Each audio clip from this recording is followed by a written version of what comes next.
Thank you, Mark, and thanks to all of you for joining the Foundation's Center for Corporate Citizenship Conference and Awards. This afternoon's discussions will focus on the many ways that businesses have and can continue to step up in the arena to take action to solve the greatest challenges facing our nation. In many ways, 2020 will mark a pivot point in our modern era, and it's up to the business community to ensure that the way forward out of this crisis leads us into a brighter future. Businesses everywhere share an opportunity to drive inclusive growth that lifts countries, communities, and people. And we share a burden to solve long-standing problems that have accelerated or been amplified this year. These are unprecedented challenges, but they present unparalleled opportunities. So often, the goodness of business is thought of in terms of corporate social responsibility, and CSR is often discussed as an add-on and thus not fundamental to the nature of business itself. What gets left out of the conversation is how business drives societal good, what a job means to an individual, a family, a community. It means health, security, opportunity, and prosperity. None of these things are possible without the jobs and income that employers pour into communities. Last year, some people were questioning the fundamental purpose of a business. This year, businesses have had the opportunity to demonstrate that purpose. And how have they responded? When the country locked down, businesses kept our lives running. Manufacturers of all kinds converted their operations to produce masks, hand sanitizers, ventilators, and more. Frontline workers and industries kept communities operating during the economic shutdown and pioneered ways of working in these difficult times. IT and healthcare companies kept us connected in a time of isolation, harnessing technology to enable remote learning and telehealth.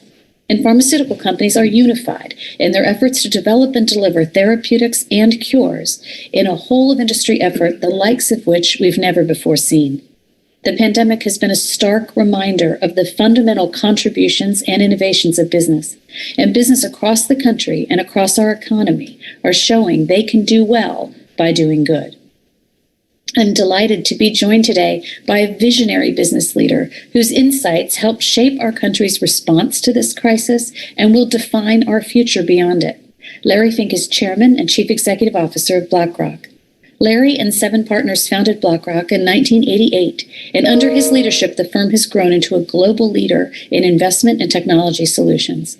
BlackRock's mission is to help investors build better financial futures, and the firm is trusted to manage more money than any other investment company in the world.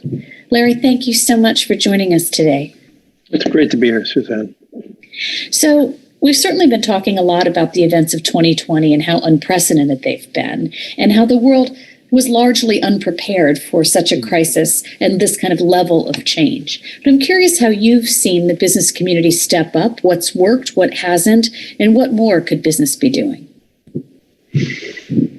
Well, I would say in most crises, the business community comes together. And obviously, this is probably the largest crisis in our lifetimes. And I do believe the business community has shown more purpose than any time in my 44 years of business. I think business done more in the United States than in any other country in the world today. We understand our responsibilities. Many businesses announced during COVID that they were not going to do any terminations at all, even with economic uncertainty. In fact, my company, we're up 4% in headcount this year. And so I do believe we understand what it takes. And as I write in my letters to different CEOs, and many of you who are in the audience, if you're going to have a resilient business model over the long term, and I'm not talking about a pivot here or a pivot there, but over the long run, the resiliency of that model, the resiliency of your long-term strategy really comes out. And we are certainly seeing in 2020 by equity market performance, the big winners and many losers. So I'm not trying to say it's perfect. And I think that's one of the big issues that's going to be confronting us in 2021 and onward, that this recession has created huge gaps in our social fabric. We've had, as I said, changes in how consumers consume. So right now, we are seeing how we lead business through Zoom calls. We're applying different techniques for medicine And so what is remarkable is the human spirit and how we are adapting. And I think, Suzanne and everyone, we are better on the backside of COVID. We're adapting, we're resolving, we're improving as a species. I mean, I could tell you for somebody like myself, I never thought I could personally work at home. I didn't think I was capable. I'm not so bad at, maybe I work better when I'm in the office, and I am in the office 3 days a week. But we adapt, and this is the marvelous component of humanity. We adapt, we grow, we learn.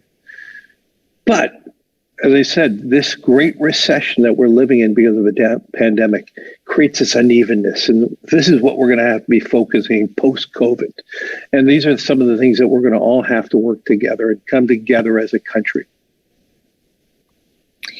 If you think about pulling those ideas together of the hope that you see of how people and businesses have adapted during this crisis, as you think to getting to the other side, how do you think companies, or what should companies be doing in thinking about social impact and purpose, but also as a platform for articulating their strategy and managing risks? Well, I think it's more than ever before. Companies have to be more transparent than ever before. I've asked in my 2020 CEO letter for all companies to report under SASB. Now, SASB is not a perfect mechanism, but it's the best we have at the moment. And if anybody out there can improve on SASB, I'm sure the organization would love to hear it. But at the moment, it does help us. And so since I wrote the letter, there's a 400% increase in companies reporting under SASB. Now, why is that important to me? And for all investors, because then we can understand how a company's social fabric of a company is dealing with it. We could see how purposeful they are in terms of issues around diversity, how purposeful they are around the whole structure of their organization. We could see their governance structure with great transparency. So I believe the process of transparency, and let's be clear, transparency was never a word businesses uttered 20 years ago. But through this transparency, we are becoming more engaged with our employees. We're more connected with our employees. And employees are one of your key stakeholders. Through transparency, you're more connected with your clients. And what we are seeing a transformation in how clients consume. Many, many people only want to consume with organizations they believe in. It's not, I don't think people consume blindly anymore, especially young people. And in this world of deglobalization, and I'm a proud globalist, so I'm going to say it first and foremost, but in a world of deglobalization, and we're seeing it in so many parts of the world right now. And if you're a global company, if you don't earn your license to operate in every country you're operating in, you will not have that purpose to operate in that country. So in the United States, we have to be American. We have to do everything we can to improve the future of our country. But in Mexico, we have to be Mexican and improve the future for Mexicans, and on and on and on. And for those companies who are focused on that purpose of their focusing on their employees and attracting the best and the brightest, focusing on their clients and trying to earn more share of wallet from their clients. And for those who are earning their license to operate in every community, their shareholders are the huge beneficiary of that, because when you execute that in the long run, you have very strong, durable profitability. And I think in COVID, we're seeing this very clearly.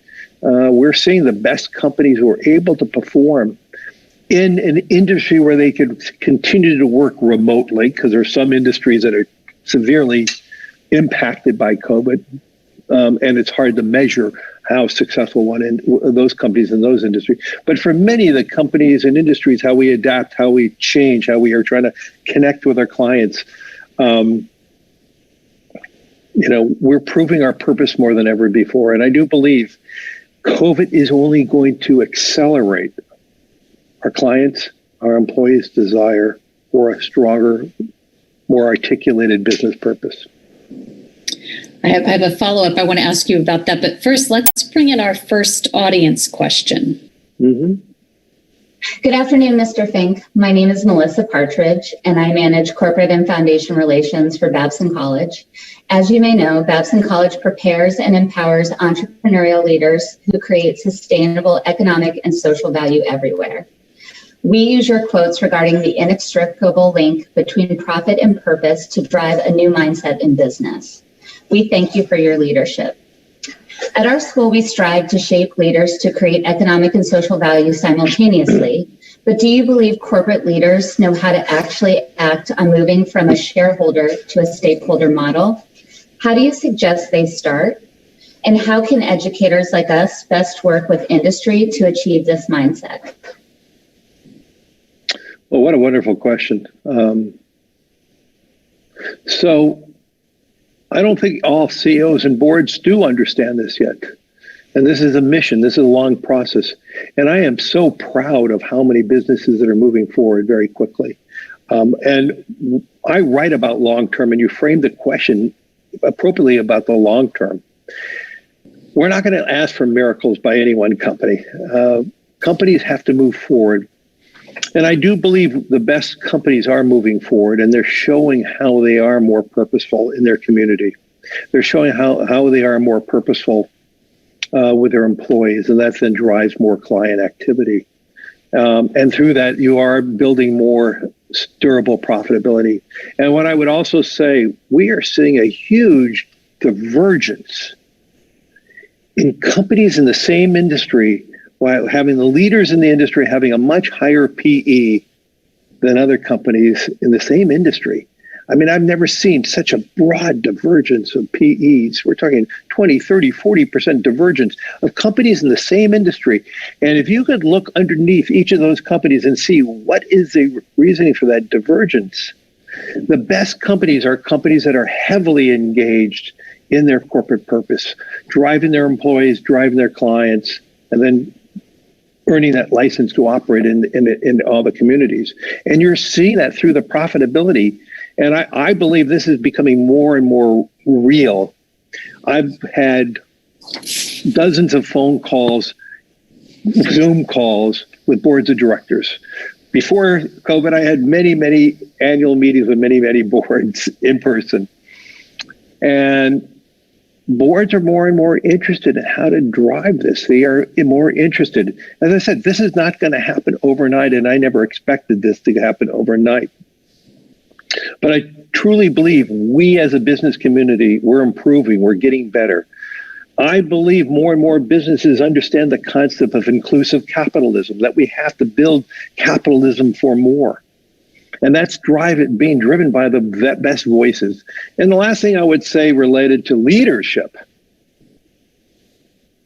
10 years ago, and much earlier, I would say most leaders of businesses did not want to have a voice because we all thought clients didn't want to hear your voice. They wanted to buy your products. And I think it's changed so dramatically. And much of it has to do each year. We get more and more millennials in our workforce. And I do believe the millennials are changing their parents and how they drive and how they consume. And I do believe there's this transformation that's going on, that the greatest companies in our country, in our country and in the world are companies that are driving themselves with purpose. Their leadership has courage, conviction, and have the drive of willing to have a voice. And I believe that's what's necessary in this divergent world we live in. It's not about running away and hiding from your voice. And this divergent world is about having a voice. And I do believe when you have that voice and it connects with your clients, it may not connect with the far left or the far right. I'm not here to suggest that, but if it connects with your clients, and that's your job as a leader of a company, then you can drive this. And if you connect with your employees, you drive the attraction of the best and the brightest to your firm. And through that, you can really deliver. And then you can be those companies that are trading at a 20, 30% premium versus your peers. And that's what we see as an investor. And we're seeing this happening more and more in almost every industry. So you talked a minute ago about how this recession has really had disproportionate impact right, on different segments and different parts of the economy, and clearly on different groups of people. What's your view on what companies, perhaps together with government, should be focusing on to help grow the economy and kind of stimulate growth and provide stability? Well, I think it's happening, but it's happening. We've seen dramatic job loss. And yet over the coming months, we're seeing more and more hiring. This is the natural process in America. And I'm pretty proud of how rapidly the private sector in some areas are adapting. And keep in mind, we've seen 10 years of a technology trend truncate in 8 months. The uses of video conferencing. I don't believe any company is going to have 100% of their employees back in office ever again. We're changing how we work. We're changing our workforce, and we're adapting. Let me step back for a second and just frame it a little differently to Suzanne. We as an economy have been very dependent on monetary policy. And I want to thank our central bank and all the central banks for their boldness in stabilizing the global economies through aggressive monetary policy. But monetary policy creates unevenness in the economy. Because monetary policy is a tool to monetize financial assets. With monetary policy, it elevates the prices of financial assets, equities and bonds. And so those who own equities or those who have a portfolio of long-dated bonds have benefited dramatically. Most Americans, other than maybe a small 401k, really don't connect with the equity market. And they did not enjoy that type of growth. And so if we want to create more evenness in our economic future, it has to be done through fiscal stimulus. And our government has been bold in fiscal stimulus. We had 2 stimuluses, but we really need in this interim period before we have this vaccination, one more targeted fiscal stimulus. And let's talk about what is happening. We have huge industries that are employing, in many cases, the lowest strata of income workers. I can speak about New York. I'm not sure if this is true in New York, but the number one source of low income work is in hospitality and lodging. And we all know what's going on in hospitality and lodging. Yeah, and yet those workers slowly are filtering. They may be lost their job in hospitality and lodging, but they may be moving to working in homes, in home delivery, in terms of like the Home Depots and the Lowe's. We are consuming differently. We're not traveling. We're not going on vacations, but we're improving our home. We're building home offices. We're more reliant on technology. We're buying more computers. We're improving our kitchen because we're cooking more at home. There are so many wonderful things going on. And so the consumer behavior because of COVID has changed rapidly. Jobs take time to filter, but that's happening. And that's the power of our capitalism in this country. It is not perfect. It's far from perfect, but it is really working. And this is one of the most, if somebody told me we're going to have this type of problem in our economy, I would have thought it would have been far worse. And I would lastly say, as we are now on a Zoom call, and I'm told there's 1,500 people watching, could you imagine a pandemic 7 years ago when we didn't have this technology? Could you imagine where the economy would be if we could not find ways of connecting? And I would just speak about BlackRock. BlackRock has 100 offices in 30 countries. Today, BlackRock has 16,500 offices because the majority of my employees are working at home, and that's an office. And so, we're changing. And so we're all adapting, but the power of capitalism is alive and well. The power of societal changes is very rapid, and that's causing this unevenness. And until we have a future where we feel safe, many of those industries are going to be hard to be rebooted anytime soon. Because when we go and do things like cultural events or a business convention, the furthest thing from our mind is the safety and health. And we have to get back to that point that when we congregate, safety and health is not even on the top 10 list.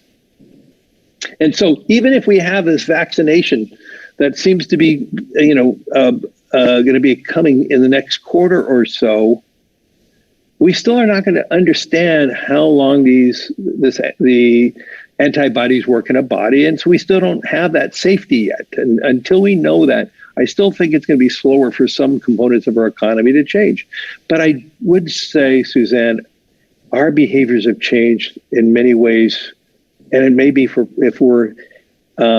permanent reasons, but I would say some of this behavior change is so beneficial for humanity. As I said, I don't think business will be 100% back in office. Could you imagine your employees? I would say BlackRock's average employee has an average commute of an hour each way.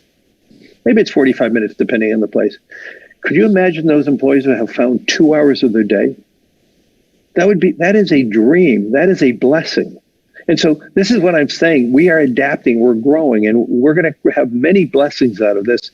And it's going to be wonderful learning experiences, and we're going to be better for it.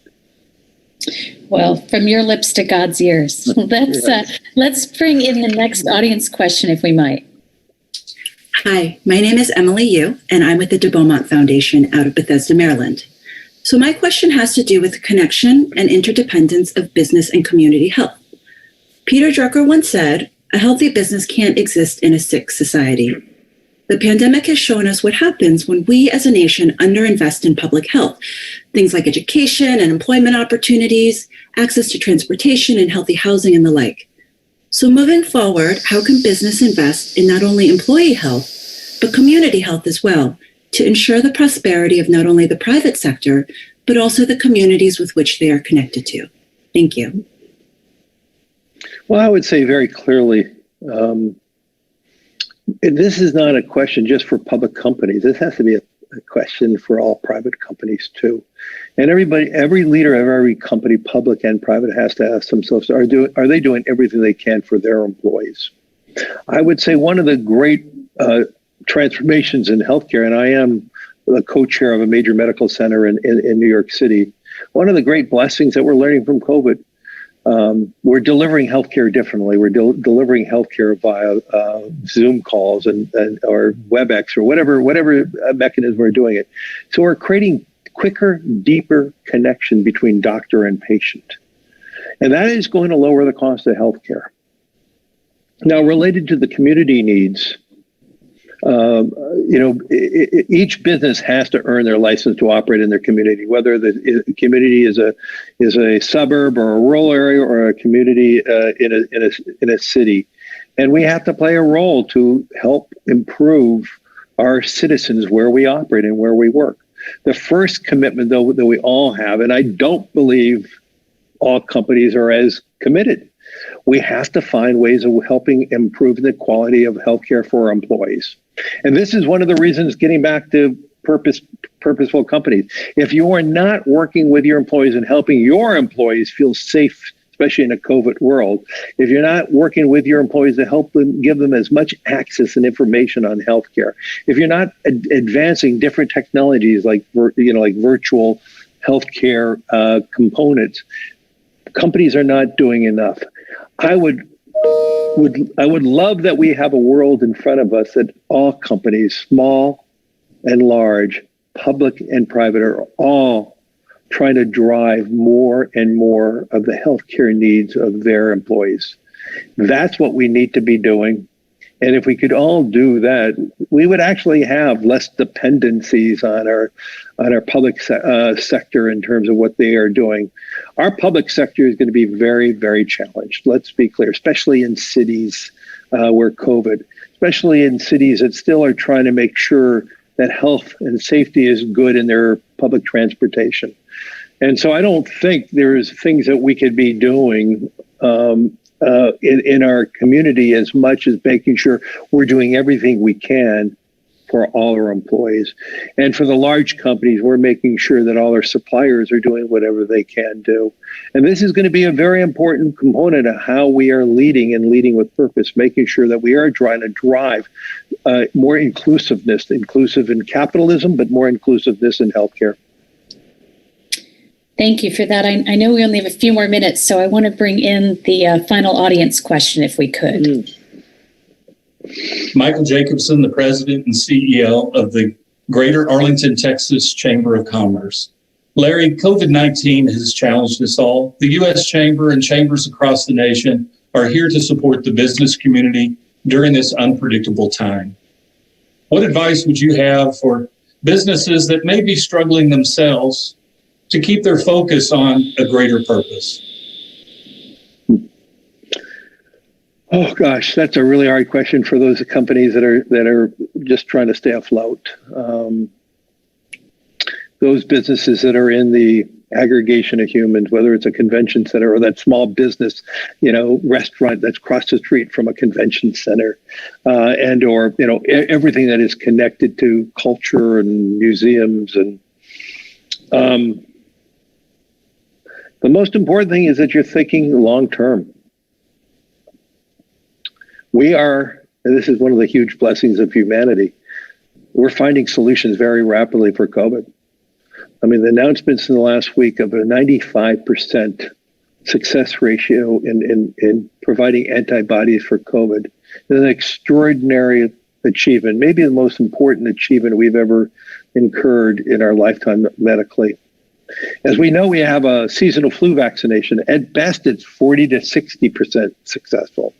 So to get something like COVID-19 to have having antibodies that protect you through a vaccination, that is a magnificent blessing. And if that's the case, this is going to be fully distributed over the coming quarters. And through that process, we as human beings, we want to aggregate, we want to close, we want to mingle, we want to learn, we want to adapt. And so those industries that are being impacted now, you can see that we are going to be behind this disease, maybe in 6 months or 9 months. We may not feel totally safe yet because that takes more psychological time. The issue that we do have is before that, we are in a raging virus increase as we speak right now. Now, the positive side is we're able to deal with it better. We're seeing mortality rates under 1% right now because we're able to deal with it better than we did in March. But that's still too much. I mean, when you think about the seasonal flu, that has a mortality rate of about 0.2%. So for the businesses that are having a hard time cope, I would just say try to do as much as you can, much as you want to do. Stay connected with your employees, stay connected with your clients, and within time, we are going to see an improved outlook on COVID, which means we as human beings, we're going to be dancing in the street. I definitely look forward to that day. Larry, we can't thank you enough for being with us today. You've really given us a lot to think about, a lot of inspiration, and you've reinforced a lot of the Chamber's deeply held beliefs in our own shared purpose. It reminds me of a conversation we had with Dr. Fauci this summer when he told us, quote, "The business community is so essential to everything we do, even our health. To have a healthy community, you have to have a healthy business community." And, I think we're optimistic together because businesses are lifting us up. They're moving us forward. And we're optimistic because we believe in business and we believe in science. And I think you so rightly said, and it was inspirational to hear you say it, that we believe in the American people and the American system. So there is a light at the end of the tunnel, and the private sector is leading us all towards it. And I think, to your point, we can evolve and grow along the way. So we really appreciate you being with us today. Thank you. Thank you, everyone. Thanks, Suzanne. Stay safe, please. Bye-bye now. Bye-bye.